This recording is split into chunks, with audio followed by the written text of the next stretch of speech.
Oh my gosh, first Cinemalaya ko po! Practice na ako! Salamat lang.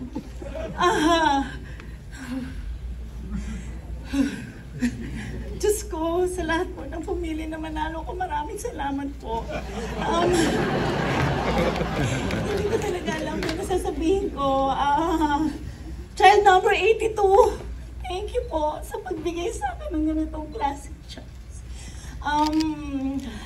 Bilang nanay, lahat naman tayo gustong maging mabuti ang anak. And si Alice na ginampanan ko doon, anak Jerry Bara, maraming salamat sa pagbuo bilang isang anak ko. And Sir JD, direct team, sa pag-guide niyo po sa amin during set sa Ilocos Norte, during shoot natin, maraming salamat po.